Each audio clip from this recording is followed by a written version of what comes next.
Over the last 2 years, there's been an overall 5% increase in the amount of suicides documented in the United States, per the U.S. Centers for Disease Control and Prevention. Close to 50,000 Americans last year alone lost their lives due to suicide. The U.S. Surgeon General Dr. Vivek Murthy stated, mental health has become the defining public health and societal challenge of our time. Far too many people and their families are suffering and feeling alone.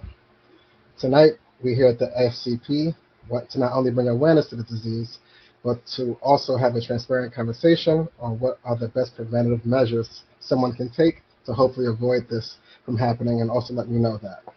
One, you're not alone. Two, there's always another option. And most importantly, three, you are not put here on this earth to leave this way. As always, please come lock in. Sean, take us away. Thank you so much, Kenny. We just want to thank everybody who's joining us here this evening. Uh, we want to pull away from our usual scheduled programming, and we're going to be speaking with Emerita Verdejo. She is a distinguished licensed psychotherapist, CEO, and owner of Pathways of Healing and Social Justice, a vision realized. And I love that part of what you have on your website. She is renowned for her unwavering commitment to holistic mental health and social justice advocacy. With over a decade of dedicated service, she specializes in trauma informed psychotherapeutic interventions, as well as Christian counseling, wellness coaching, education leadership, and psychological evaluations for immigration cases. Her faith driven therapeutic approach, that I'm sure we'll hear about a lot throughout this discussion. She has experience in challenging environments such as the emergency room and domestic violence programs, certifications centered around professional development and trauma that have allowed her to showcase her dedication to employing cutting edge evidence based treatment modalities.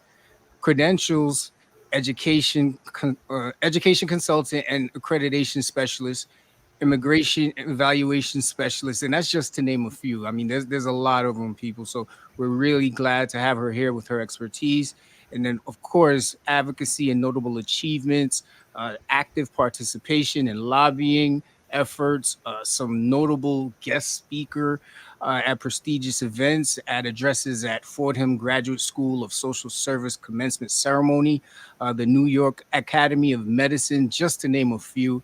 So I know that was a lot, but it was just right because we have such an esteemed guest, Emerita. We want to thank you for joining us here this evening. Thank you for having me, Thank you, thank you. Oh and thank man, you for that introduction. that was an awesome resume. I gotta definitely step my game up on my side. Thank you, thank you. Absolutely. So, as we start this, I mean, the whole concept of this show, just to let everyone know, we want to break the stigma behind suicide prevention awareness. But before we get into that, we just want to ask you some quick questions about you. So, I guess the first place I'll start is, what made you get into your profession? Woo, that's a loaded one. You ready? It is definitely a calling and a purpose. So I had a career before this, honestly making more money than I am today. It's making good money. And I was told and actually discouraged by some of the scholars that said, don't go that way, go this way. Why would you do that? You know, get your MBA, get this, get that. But I was working in the hospital at Columbia University Medical Center, and I found a lot of doctors dealing with depression, some of them suicidal. We even had a doctor that actually jumped off the roof and died and made the newspapers at Columbia Cornell campus. And it was just something that was weighing on my heart, and I just knew that it was for me. I had my own personal encounters with health issues and depression. And I say that with open disclosure because I want to normalize that we can talk about it and we should talk about it and that it's okay. And there was a psychologist and a social worker that spoke to me and really spoke to my life. So when I went to get this degree, I, said, you know what, God, this lead.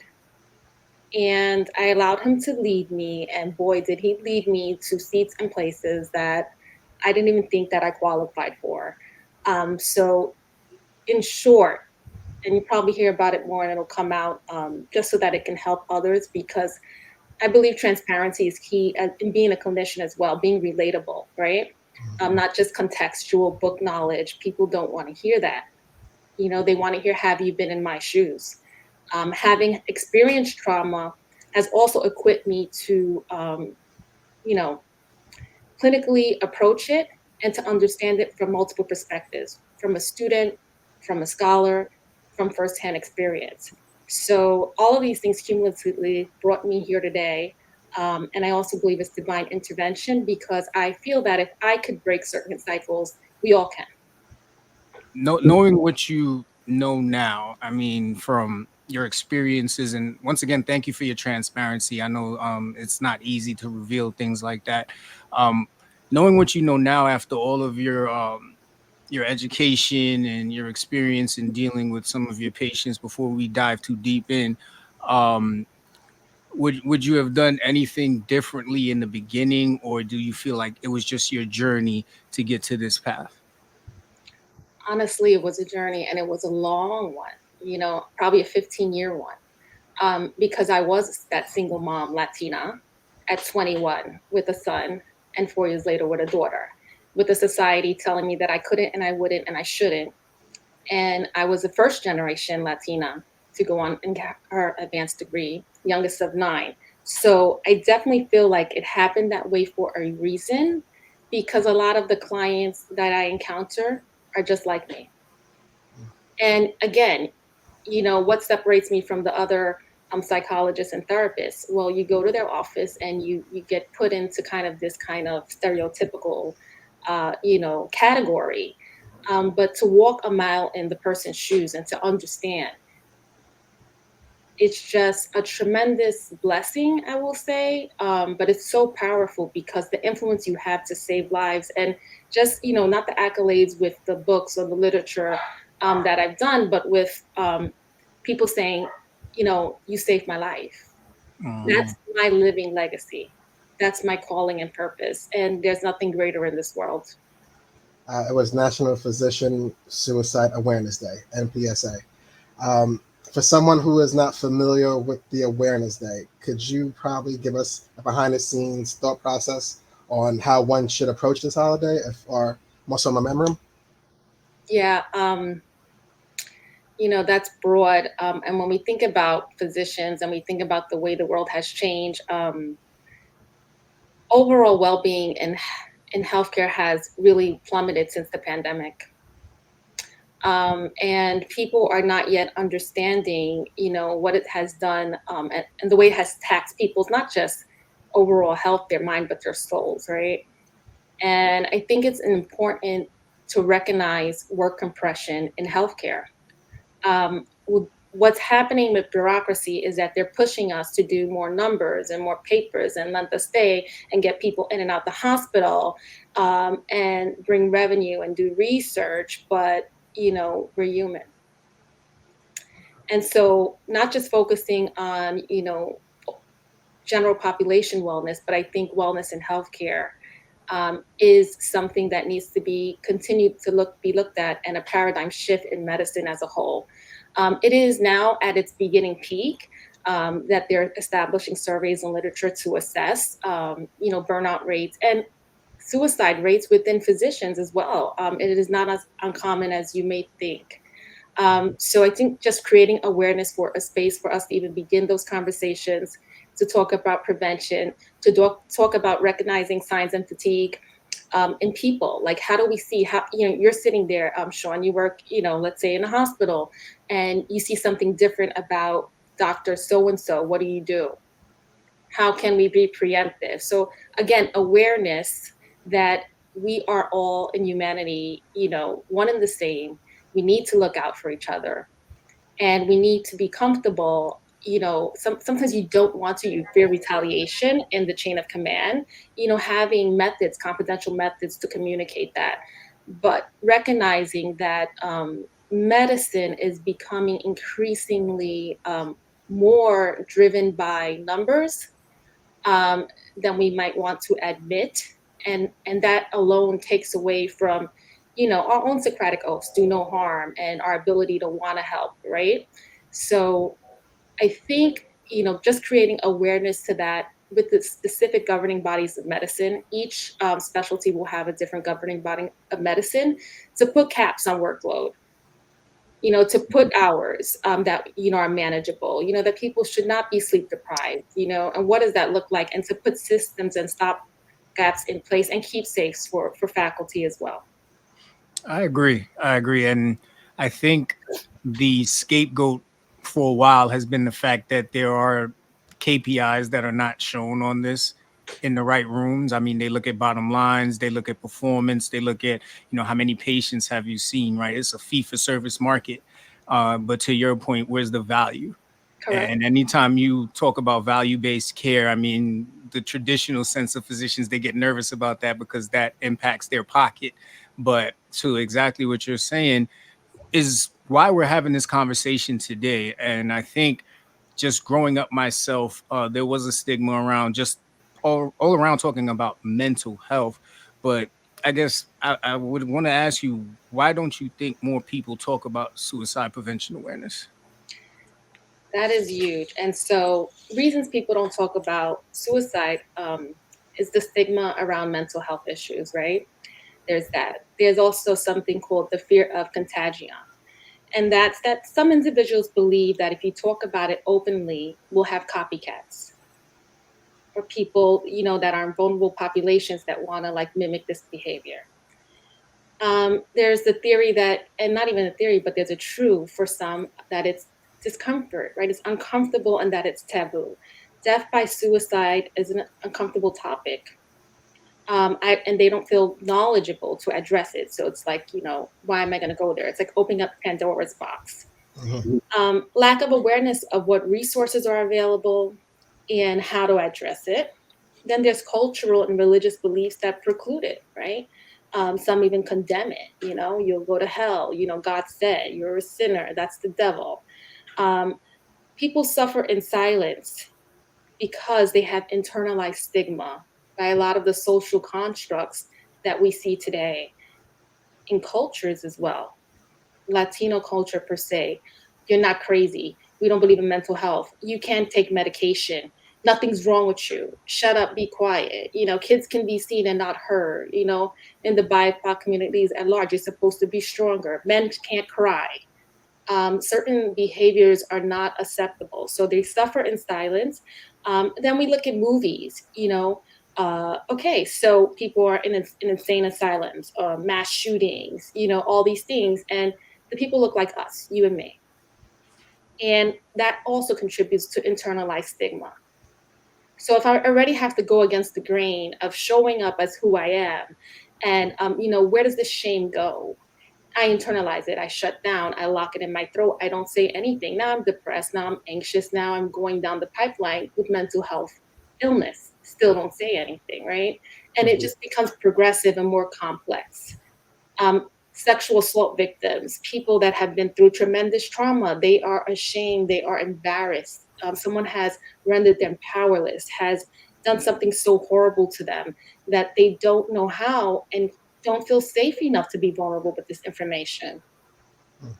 Um, so it's multiple reasons. Mhm. I was gonna just chime on that. Do you feel trauma might be the biggest fear people may have when why they wouldn't discuss suicide prevention or what to do to get around it?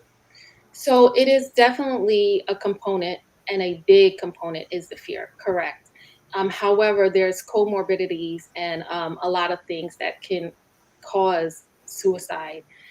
So, there's also not just mental health stuff, but biological illness that can cause people to have delusions and all kinds of psychosis. And then, they come into the ER, we see them as a psych patient, and then we recognize that there was a thyroid disease and it was causing X, Y, and Z. Um, so we first have to rule out biological illness, and then it goes into mental illness. But to answer that, it can be a combination of many factors rather than just one single cause. Yeah, and I think you make a great point, right? And that's one of the biggest things that we try to bring with these conversations is the education piece. So you mentioned a lot of things, right? There could be the mental health portion of this, or actual physical, biological needs. What are some other things that people could do to really educate themselves when it comes to suicide prevention? When it comes to education of suicide prevention, there's multiple things. So one of the things we want to learn, and I can provide psychoeducation on that today, is basically what do you're asking, what do you do when someone is threatening to commit suicide or threatening self-harm, and this kind of like, is it real, is it not real situation, right? Are they crying wolf, are they being fake, is to take every threat seriously. Mhm. Even at its lowest form, a threat of suicide is a cry for help. Hmm. And recognizing that we can never be certain, are they going to do it or not, right? So, also understanding that warning signs are different, right? So, warning signs are things like, chronic medical conditions, previous suicide attempt, if they have like a family history, are they using substances? Was there a recent trauma? Are there financial or legal problems? Any mental illness or history of like PTSD, depression? If you know the person, you know a little bit of their background, and that's already going on, that puts them at a higher risk, right? So understanding like the risk factors, and that everyone who has suicidal ideation doesn't mean that they're going to attempt it, and that's where this cry wolf theory comes. But that's an indication of a mental health issue. So even if they're not going to pull the trigger, probably depression is going on there. And we want to stopgap it. We want to prevent it. So if we can catch it when it's at this little phase, right? Because there's a spectrum, then we can prevent it from progressing. And so if we think of everything like a spectrum, not everyone's going to have the most severe case, but it always starts at point A. Mhm. So we never want to take anything for granted. There's a plethora of information, like crisis health lines. The that I think the information is almost at everyone's fingertips at this point. So I would encourage everyone to go out and seek out that help. But if you're not sure and you encounter the situation, you yourself, even if you're not suicidal, should reach out to a mental health professional. It's going to impact your health at some time, right? It's very draining to hear, and how do you respond? So someone can give you that guidance, and it's important. And Absolutely. that's got to be such a heavy cross to bear in the case where if I'm not comfortable with talking about suicide, and then to your point, I have someone who's clearly presenting with signs and let's say just environmental reasons to them for why they would want to do suicide. I think it's just it's always going to be one of those tough conversations to have. I mean, me personally, if it's not for the diversity work that's going on within the hospital that has put this information in front of me and allowed me the grace to digest it in the best way that I could, I just think about some of my friends and family and other colleagues that this is not a part of their day to day. How do they now have that transformation into being able to at least be present in these conversations and be aware? I Mhm. will tell you that that is even common for the psychologists and therapists, right? It is not the norm, even though there's a million deaths by suicide every year nationally. Um, we go into school and we're trained, but there's no real, dedication, specializing in suicide alone. And then we see that the literature at best is written by, people that don't look like us. Mhm. So we face that Can't when be. we walk into the room, right? Hmm. Um, what I would say is that you don't have to approach it directly. One of my recommendations, if you notice someone and they have changes in behavior, they're not, hygiene is poor, they're isolating, they are just withdrawn, they're giving away their things, which is a huge red flag, right? They're acting reckless, they're very irritable, and that's someone that you care about. It's as simple as, hey, I noticed that you haven't been yourself. Are you okay? Is there anything that I can help with? You don't have to mention suicide at all, Mhm. right? Um, I think maybe, we should seek some help. There must be something going on, right? You can have the indication, but you're not the professional, and that kind of gives you a segue. And we have to get away from being afraid of talking about suicide, I right? agree. I Yeah, agree. that's why we're here. That's why we're here. Yeah. And kind of normalizing it, but for now, right? That's a baby step. And let's just say, just treating it no different than we would any other illness. You broke your leg, let's go to the emergency room. Someone wants to commit suicide, we go to the emergency room, especially if they have a means and an intent to do it. Don't poo-poo it like often people do, because again, it's like, I'm afraid. I don't want to piss him off. Well, you rather be err on the side of caution than the latter. And that's where I almost want to kind of jump back on the statement you said before, as far as a cry wolf individual. Now I know you stated that it'd be best to try to catch that at the beginning phase, but Hmm. say you do, you prevent you prevent the situation from happening. Hmm. If this continues, do you continue to jump for this individual of every threat, every phone call? No. So there's boundaries, right? So number one is that you cannot accept culpability for whether or not someone wants to kill themselves. Not even the therapist or the psychologist or the psychiatrist or the medical professional can. We can treat them, but once they walk out, if they have a true intent on killing themselves, they're going to kill themselves. Mm. Right? We are doing the best we can to try to prevent it and to get resources, but keeping that in your mind, because, I see a lot of people that come in and then it's like, well, having guilt. I didn't see it. I could have done something more. And the reality is you did the best with what you had. Mm. Okay. You cannot. But when someone is continuously being manipulative or using it, and it happens a lot with mental illness because they'll know how to manipulate certain things and certain, um, you know, but again, we know that that's a person who's unwell and probably has a mood or personality disorder. Maybe they're not taking medication, maybe something else is going on, but it's putting clear boundaries where it says, I love you and I care about you and I want to be here for you, but I cannot be your sole support. All right. I'm not equipped That's heavy. I'm not equipped, but I'd be happy to help you get some resources or, to connect you with the doctor. If you want me to go to the appointment with you, once in a while, I can, but, and trying to help them see their other protective factors, but relinquishing that need to rescue, because at best you can support someone, but you can't save fully anyone. People have to save themselves. All right. And I think what you mentioned earlier too, the cultural impact is so important. I've seen people learn a lot of information when it comes to a particular subject, and then they'll bring it into that environment that has probably been completely oblivious to this topic, and they try to introduce it, and they are completely shunned and rejected.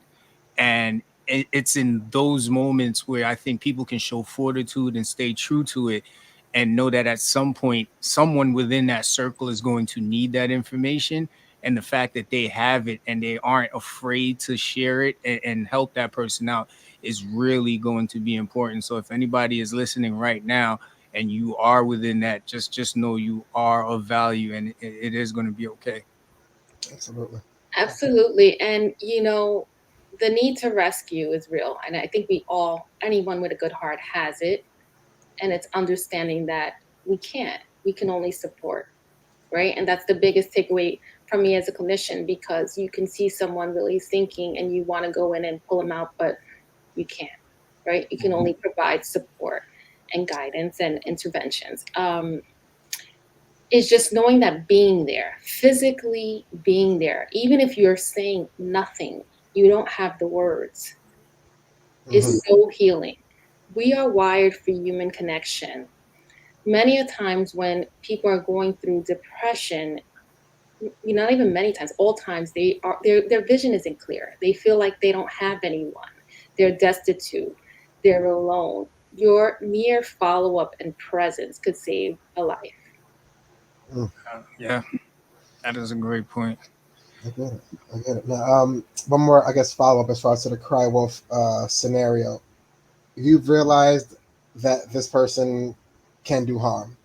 outside of pointing them in the right direction, is there a safer way to remove yourself from that person's circle, or is there a way to not be that person's lifeline anymore and also not bear responsibility, like you were talking about earlier? Does that even exist? Sure, you're saying someone with an actual intent and plan to kill themselves. So I will deviate a bit and then answer that question. Okay. So suicidal ideation and suicidal attempt are two separate entities, and they're real. And we assess for them when someone comes and presents, with suicidal thoughts. Um, Ideation is more of like a fantasy. Like I wish it would end. I don't want to be here anymore. And it's like, but do you want to kill yourself? Mhm. You, yeah, I do. Okay. Do you have a plan? No, I don't have a plan. All right. This person is crying for help. We're not going to admit that person, but we're going to get them help, right? And then there's the person with suicidal attempt. And when we talk about risk factors, that's like, yeah, I thought about it. I have my gun locked and loaded, da da da. I'm going to do this and that. Is, put it right through my mouth. And here we go. That is a 72-hour hold in the ER at most, and then probably a transfer to an inpatient psych unit, right? Mhm. And that's not something that you could manage or necessarily remove yourself from. Um, that's a 911 call. And when they come out, hopefully they come more stabilized. But you have to have a lot of love for yourself, right? And in just being an overall well person, is if this is not something you have the bandwidth for, that you do Mhm. not accept the assignment, and you should not hold guilt for it either. And I hope that helps. I know that you know many people won't want to hear that, but if you're doing something that you don't really feel comfortable doing or wanting to do, at best it's disingenuous, right? And even that is going to be people that have went through trauma could read through bullshit a mile away. So how helpful is that really going to be, right? So, but maybe just a conversation, an honest conversation, saying, I care, but this is a lot for me right now, Mhm. and I'll pray for you. I want the best for you, but I just don't know what to do. Rather than abandonment, Yeah. we don't want And to abandon, but we want to be honest. yeah, and I think we are in very scary times. If you just look at what's happening around the world, and to your point, since the pandemic, I think between 2021 and 2022, I think suicide rate is at damn near a million. And I think we are in a time where there's not enough love out there. People aren't really listening anymore. They're talking, or their lives are moving so fast that they don't really have time to pay attention. So just finding ways to do that a little bit more, but also to your point of giving yourself the grace that you can only control but so much, and that's your actions, not someone else's. So to everything Amrita just said, I think this is just a really good conversation to have. We like to take on the tough conversations here at FCP because we are trying to break that stigma, and it's very, very important. So I think at this time we're going to make a quick transition to some do's and don'ts. I think along with all the gems that Amrita has shared with us, it's only right to talk about how you may start a conversation somewhat with someone. And we really just pull these from some resources online, Amrita, but you can also share your advice and your thoughts on them as we go through this. Sure. So you can see some of the do's here. Say someone died by suicide, refer to suicide as something that is preventable, list warning signs versus the two don'ts here, where it's like don't use the term commit suicide, which I have to admit I actually learned during this research Mhm. because I was one of those people who were faultly saying commit suicide. It's not a crime. And then describing suicide as successful, I mean, I've never actually heard someone say that, but to know that's out there is almost scary to me. So when you see some of these, I won't go verbatim for them. Where does it take you? Does it align with some of your thoughts and your teachings? Yes, absolutely. The committing part, the language is so important. Discourse is so important, because again, it goes back to social construct, right? And what we're talking about. And one thing that I wanted to mention was just the disparities, right? In Latino and BIPOC communities. And so part of the reason for you saying that, like that commit, we want to take that out, and being careful, what we lend our money to, right? Even in the movies and things like that, is to deconstruct and dismantle the discriminatory practices that keep people oppressed and that keep inequality within patient care. So words like this, people might think it's just so simple, commit suicide. But if we dig deeper and we go down to root cause analysis, we can see, where does that come from? Mhm. Like you said, no one commits suicide, but do we commit suicide? Mhm. Um, it came from somewhere, Mhm. you know, Yep. and language is important. Mhm. Absolutely. So as we go here, some more don'ts. Use stigmatizing language that labels people. She's depressed. He's bipolar. I think that is something that is inherited at what I call the kitchen table. Yeah. Depending on who you grew up around, who you talk to on a routine basis, and how they look at certain terminology and situations that they don't understand, they will pass on this language that is very inappropriate. Versus the dudes where she has depression, Yeah. he has a bipolar disorder, just a bit more understanding on that. So yeah, I'll jump in, Sean. Um, that's actually very spot on, because it's also something with them that we call cognitive behavioral therapy, which is over identification with a disease, over identification with a job. If I say to myself psychologically, I have depression, I have internalized that depression. It is a part of who I am and how I behave and how I show up in this world. I Mhm. suffer from depression separates me from the illness. Now, when we're building resilience and healing, we need to see ourselves as a whole person. We're not all we're the sum of parts, and all of our parts play a role. But that kind of one piece will hijack the brain, right? And now I am ill, I feel sick, I act sick, I whatever. So part of the healing process is training the brain, and the brain is neuroplastic, right? To see a different pathway outside of depression, to see that there is hope, to see that there is love, to see that, our brain is just a little foggy right now, right? There's some chemicals and neurotransmitters missing. And it is as granular as language. Your language plays an important part in your psychological health. Mhm. If you are depression, you will be depressed. If you suffer with depression, you can combat depression. You can overcome.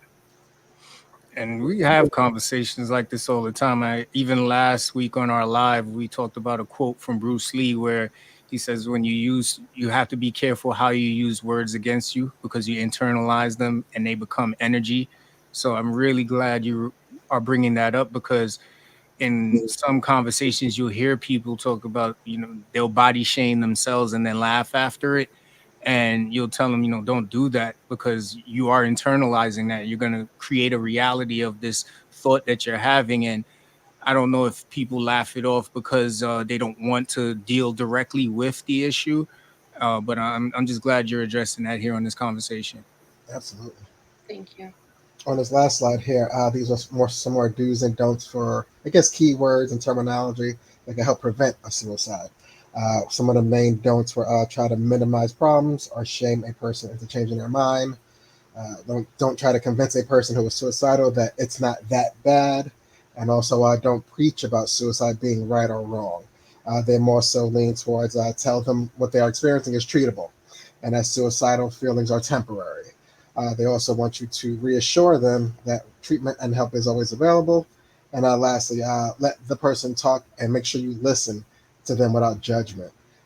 Could you let us know your, I guess, your clinical standpoint on these do's and don'ts for keywords of prevention? Absolutely. So creating a safe space, number one, with non-judgment is paramount. We have heard cases where it's like, oh, you're selfish, you're going to try to commit suicide or you're this or that. Like, that is absolutely not the route you want to go. But you covered a lot, and creating a safe space is paramount. Um, in addition to that, in terms of prevention, um, we never want to see someone isolating or alone, and making sure that you're following up with people, and that you are, if you can, like like you said, sometimes what if it's this person that is just over the top. Making sure that they're connected to services, or just at least at the best you can provide those services. But never being, judgmental, holding space, remembering that it's okay not to understand, to not understand, to be afraid, to be uncomfortable, to be all of those things. You don't need to have the answers, right? Just supply the resources.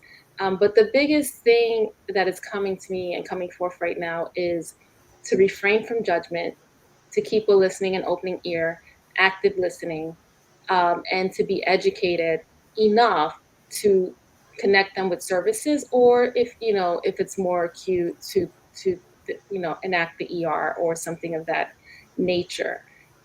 You want to take everything seriously. I can't even stress that enough. Um, One problem that we see is that when patients come to the ER, and let's say they're in there for a suicidal attempt, they're held for 72 hours, and then they leave within a week or two, it is likely that they will commit suicide again. So for the families watching, it's a critical time. Don't leave them alone. Follow up. Just being there is important. It shows them that they are loved. And your presence is the most powerful tool. You don't have to know how to deal with it. Just being there can change a life, can save a life, can do a whole lot of healing. Again, we are wired for human connection. When we are left alone in isolation with these illnesses, a lot of awful things happen.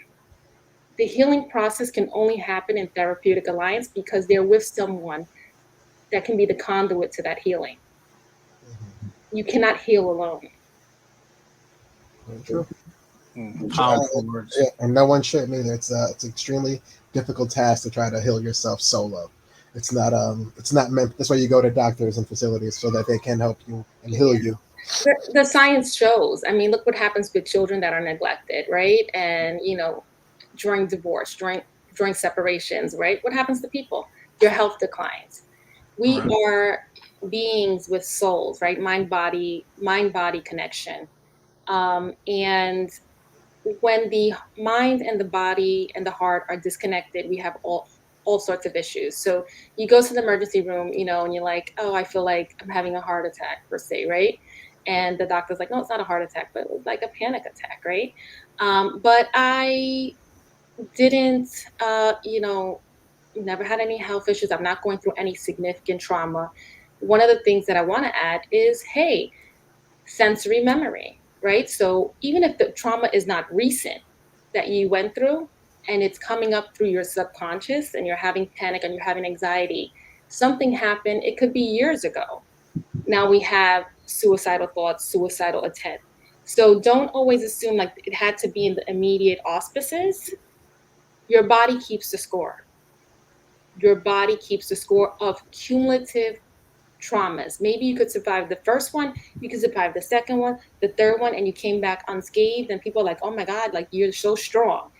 And the fifth one knocks you all the way on your, on your hiney, and you're like, I can't get up, I can't get up, right? And everybody's looking at you. That wasn't even as bad as the first one. So we have memory, and these traumas stored over time, or what makes things like this happen, and the illnesses exacerbate. So even understanding someone's personal history is so important, Mhm. you know? And I think these conversations are so important too, because as we raise the next generation, We get to break a lot of those, I want to say, challenges that were presented. And this in no way is to blame our parents for anything, right? They were dealing with certain things, certain environmental situations that they had no control over. But us now being a little bit more aware, a little bit more educated, the hope is that we leave that safe space for our children to show them that it's okay to be loved, it's okay to kiss them, it's okay to talk about anything that's going on that they feel like they need a better understanding on. And I think as parents, the more aware we make ourselves, the better equipped we'll be for those conversations. I'm not saying it's going to be an easy one. You may not even have all the answers, but hopefully what you're hearing from Amrita today can really guide you in those situations that probably before you shied away from and told them to toughen up. Now the next time you'll actually be more present and be able to, interject and give them that love and support that they really need. Thanks, Sean. That's really good. Because we have to become comfortable with talking about the uncomfortable. We have to become comfortable with not being okay. It's okay to not be okay. Mhm. And as parents, we have to give our children the we have to role model um, healthy behaviors. So if they don't have a place to come and challenge, and why are they challenging you? So in our cultures, and I'm just going to generalize, so if I'm offending anyone, disclaimer, apology in advance, but at least in my Latino culture, it was heavily you do what I say and that's it, right? And you sit down and you shut up and you sit like that, and this is what it's going to be. And then what happens is we become adults that respond in the world in a very immature fashion. We don't know how to show up in relationships. We don't know how to advocate for ourselves. So whatever you're teaching your child from young is going to translate to a maladaptive adult behavior. Why is the child challenging you? Because you're their safe space. They can't do that in the street with anybody else. So consider it a compliment. Okay. Yes, you got to guide them. Yes, you got to give them boundaries, but with love, with grace. Because when you attack a child and the child loses their voice, you have internalized trauma again. And then the adult now, child grows to adult, comes to my office, and every time they get into some kind of altercation, they shut down. And I feel a lump in my throat. I feel like a ball, like, and I'm like, oh, the trauma's there, like, and what happened? And we go down to childhood trauma, and always, always, always. And you know what? Unfortunately, you can learn a new behavior, but you can't undo the memory. So you're managing that for the rest of your life. So, parents, I urge you to allow kids to explore, to experience, to challenge, and to remember that you're role modeling the behaviors they're going to show up and exhibit in this world for a lifetime. So, breaking generational curses, things that were passed down to us, are so key because mental health issues always existed. Now they're beginning to like allow us to talk about it, right? To have this platform. Yeah. Um, and we can prevent a lot of this. I agree. The one thing I would be remiss not to talk about are those who have lost someone to suicide. The You mentioned earlier the guilt. The common sentence that I hear, Amrita, is, "What could I have done? Could I have done more?" Some of the stories you will hear is everything was perfectly fine. They were smiling. They were happy. There were no signs, Mhm. and then this happens. They died by suicide.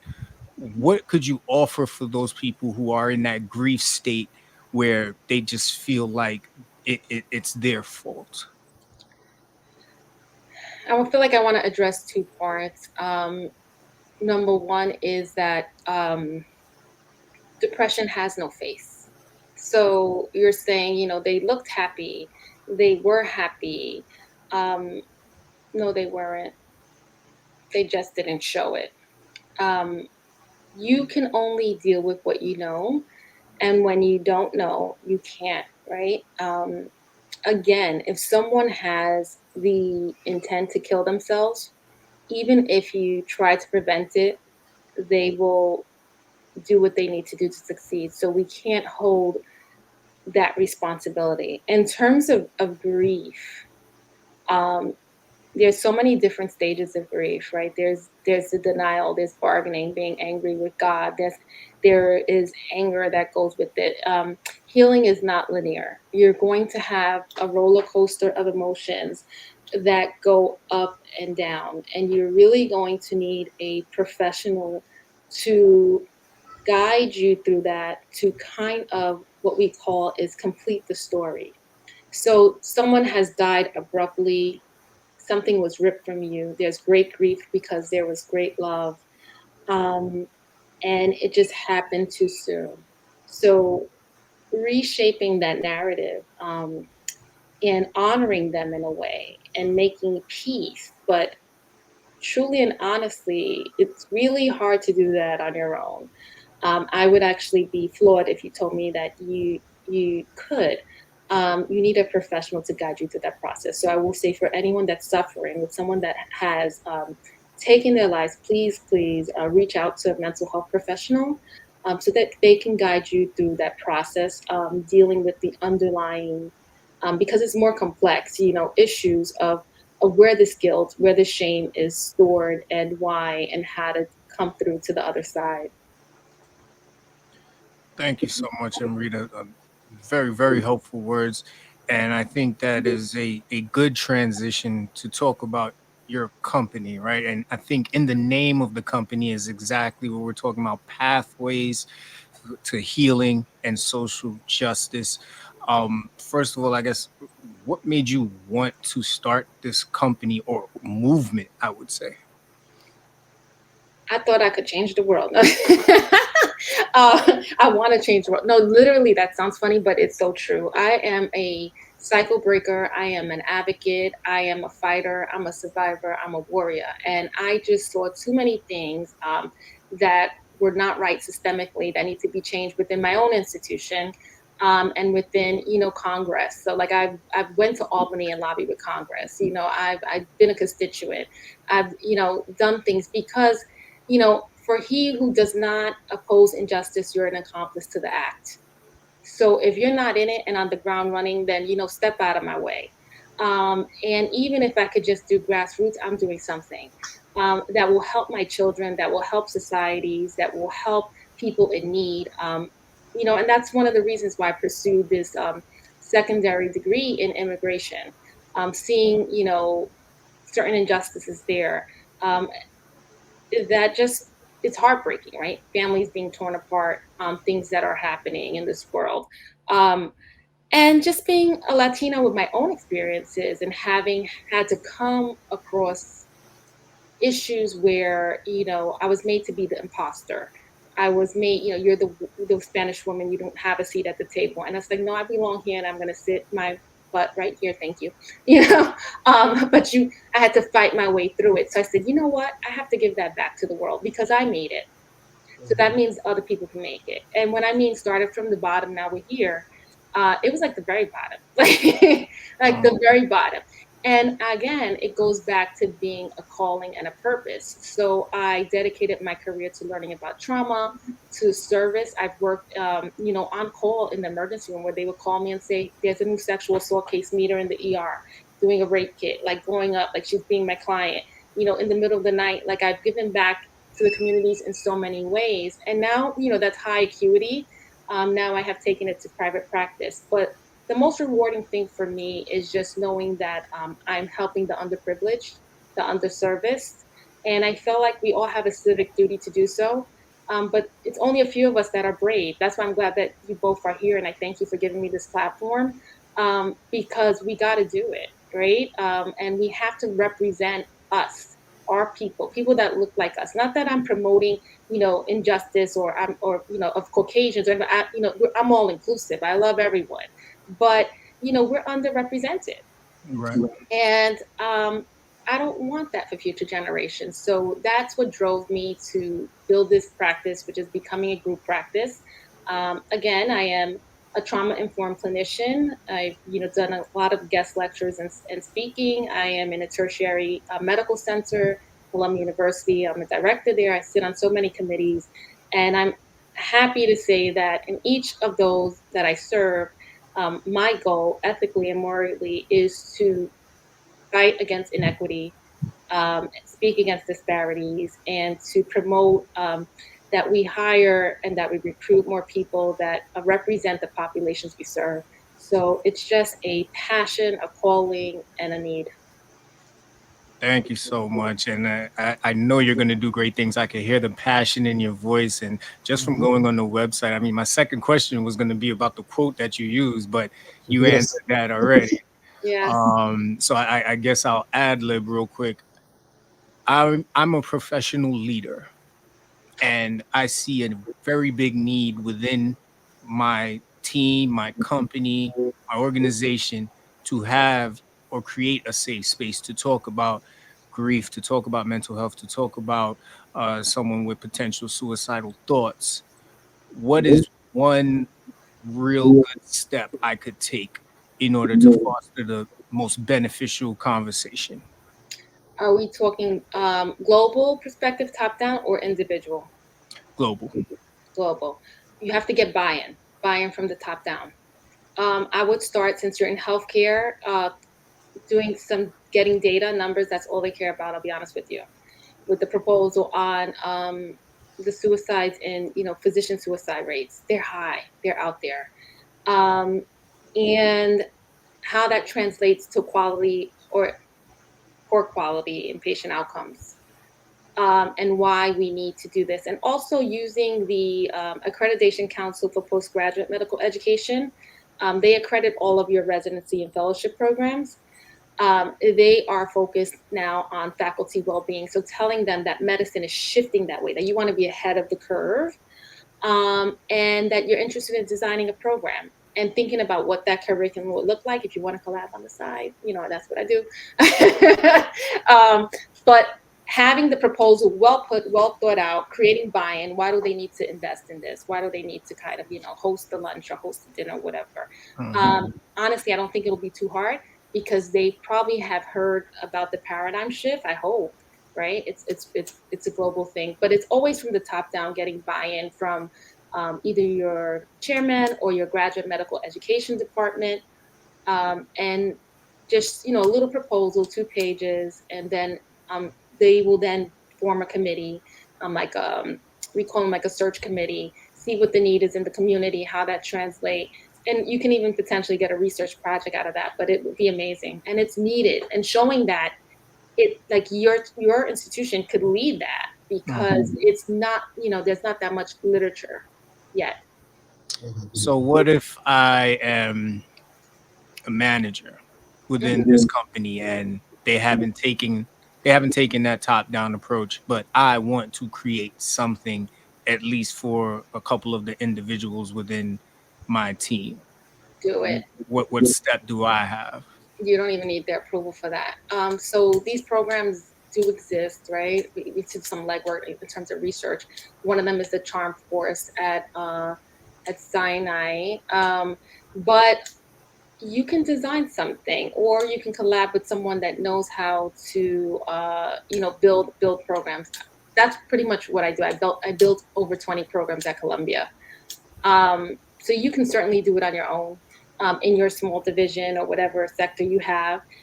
Tell you that it can also latch on, and it'll probably be a domino effect. It can be super impactful.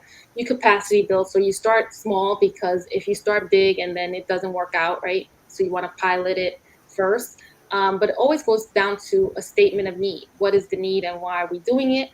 And once you do that, then you can build goals and objectives, and then you monitor for efficacy. But certainly can do it, and it sounds more complicated than it is, but it's easy, it's doable.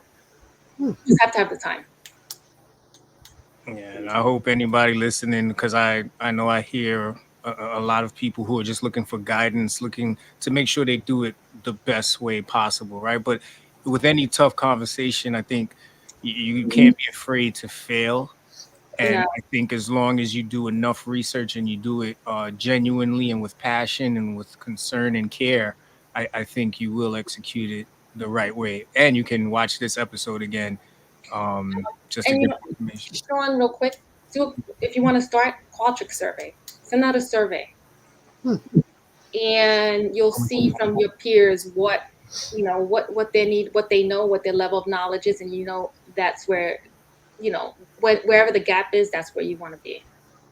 Absolutely. Mhm. All right. So one more question before we wrap up. You're elected governor of New Jersey. What is your first order of business to address social injustices? Oh man. No pressure. No pressure. You threw me a curveball. Okay. My first order of social for New Jersey. Whew, do you know, it would be for the child welfare services. And DIFUS, if you're listening, guns are blazing and loaded. Mm, I did intensive in community work here in New Jersey, and I filed reports for children that were. I would never want to take a child out of the home, but like severely unsafe conditions, I will say. And I was met with such resistance. And, oh, we don't have this, we don't have that, change the note, change that. And I resigned because there wasn't enough services. It broke my heart that these kids are, it's like checking a box, right? So, okay, I saw the kid, okay, go, but you're not really doing effective work. If you have a program, you have to make sure it has resources. They need more resources. I'm not trying to throw them under the bus, but they need more resources, Governor, if you're listening. It is honestly grossly unacceptable. And it's not just the opinion of Ms. Verdejo, but everyone that I have spoke to in that line of work feels the same way. And if you're spending that much money to pay people, maybe some of that should be invested in resources. It doesn't make any sense. And we're talking about suicide. I mean, these kids are at risk at large. Patterson, Passaic County. I was going into homes and like they were like squatter homes. And kids, I don't have a jacket. Miss Verdejo, can you buy me a jacket? And then I'm like trying to get them resources, and there's nothing. yeah. Not a these are citizens. We're not even talking about immigrants. Like you take enough taxes out of our check. Come on. Agreed. Yeah. Agreed. Well, Well, you have my vote for sure. God Thank bless you. I don't got the heart to, what I mean, tell kids no in unfortunate situations. But to Oh, see in that capacity, I ain't got it. I don't have it either. I shed so many tears, and unethically, and I don't want to lose my license, but there's times where you just go in your pocket. You're not Mm. supposed to, but you're like, you know Mhm. what? I am a Christian. I've got like this. She's freezing. It's Yes. the winter. And I can't even see her in her house because her house is decrepit. I have to take her to Dunkin' Donuts down the block, and that's allowed. Yeah. Yeah. Yeah, I think that is a common issue amongst a lot of companies. It's like put your money where your mouth is, but a lot of the times Yeah. the true leaders who are really passionate behind the work are the ones coming out of pocket just Yeah. to fund certain situations. So Very true. So it looks good on paper, right? But the yeah, reality. absolutely. Hmm. Mhm. Listen, Emerita, this was amazing. Yes. Truly, truly amazing. I've learned so much. Kenny, how about you? Man, I was cool. I was happy being a fly in the window. Just hearing this conversation, it was super awesome. I got my questions answered early, and everything else was just a bonus. You know what I mean? This was thank you so much for your time tonight. Thank you for having me. You guys are a blessing. And thank you for doing this. Oh yeah, definitely, definitely. We'll have you back for something. I feel like you have too much of a wealth of knowledge, not to dive into some more topics. Mhm. So before we wrap up, any last words, and you want to share some contact information? Sure. So my website is up, pathways to healing and social justice llc.com. You'll see it on the bottom there. Again, I'm trauma informed, so that's pretty much everything and anything. I see adults, children's, and couples. I have a group practice. I participate with insurances as well if you're interested. For the immigration population and for immigration attorneys, I do psychological evaluations, very important, and we need that right now given the crises. So happy to, if you have a question, you can always email me, even if you're not looking for services, and I can connect you because I'm also partnered with the Latino Mental Health Association and a lot of good networks in New Jersey. So I can always refer out as well. And I'm just here to help. I'm blessed to bless. And I just want to spread that word that we're all in this life together. No man is an island. And if I can help you, feel free to reach out. Thank you so much. Any last things from you, Kenny? No, thank you. Have an awesome night. And we will definitely have to do some sort of part 2, repackage something. We got to get you back. It's way too much information. We didn't get it all. An hour wasn't enough. I'm excited. I look forward to it. Definitely. All right. So I just had some quick parting words, and I had to write this down just because I wanted to make sure I got my thoughts out right. So people often don't want to talk about something until it directly impacts them. And then what I find is there's a scramble for information, and due to the lack of awareness from their inner circle, because of the reluctance to talk about a particular situation, they are faced with finding this information on their own. Knowing the best suggestion would be to seek expert help, but then depending on your experience with the healthcare industry or just a stigma of seeking professional help, there's hindrances and obstacles there as well. As so just in personal opinion, that's really just my personal opinion.